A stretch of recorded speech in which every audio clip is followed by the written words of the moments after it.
মোহাম্মদ মিলন মিয়া, আপনি আমার ইংল্যান্ডে বেদেদের জীবন ভিডিও দেখে কমেন্ট করেছেন যে আমি বলেছি ইংল্যান্ডে মানুষজন বোটে বসবাস করে কিভাবে তারা কাউন্সিল ট্যাক্স দেয়। সো আপনার জ্ঞাতার্থে বলছি, যারা বোটে বসবাস করে তারা কাউন্সিল ট্যাক্স দিতে হয় না। সো আপনার এই কথাটা মিথ্যে, আপনি জানেন না, একটু জেনে নেবেন। নাম্বার 2, আপনি বলেছেন যে কি বলে তারা কিভাবে স্বাস্থ্যসেবা পায়। ইংল্যান্ডের প্রতিটা মানুষ স্বাস্থ্যসেবা পায়, রিগার্ডলেস আপনি বোটে থাকেন, পানিতে থাকেন, না হাওয়ায় থাকেন, না বাতাসে থাকেন, ডাজেন্ট ম্যাটার। আপনার ঠিকানা থাকুক না থাকুক, আপনি ব্রিটিশ, আপনি স্বাস্থ্যসেবা পাবেন, এতে কোনো সমস্যা নাই। নাম্বার 3, আপনি বলেছেন যে তাদের বাচ্চা কাচ্চা লেখাপড়া করে কোথায়। হ্যাঁ, বাচ্চা কাচ্চা স্কুলে লেখাপড়া করে এবং বাচ্চা কাচ্চা স্কুলে দিতে এদেশের প্রত্যেকটা নাগরিক বাধ্য। কিন্তু এই বোটগুলোতে বাচ্চারা থাকে না, অ্যাডাল্ট থাকে। একটা বেডরুম থাকে একটা বোটের মধ্যে। সো ওই বেডরুমে ম্যাক্সিমাম 2 পিপল অ্যালাউড।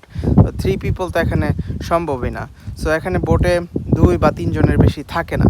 সো এখানে বাচ্চাদের থাকার প্রশ্নই আসে না, এরা সবাই অ্যাডাল্ট মানুষজন এখানে থাকে। নাম্বার 3, আপনি বলেছেন যে কি বলে এখানে তারা লাক্সারি জন্য থাকে, জীবন উপভোগের জন্য থাকে। মোটেও সেরকম না।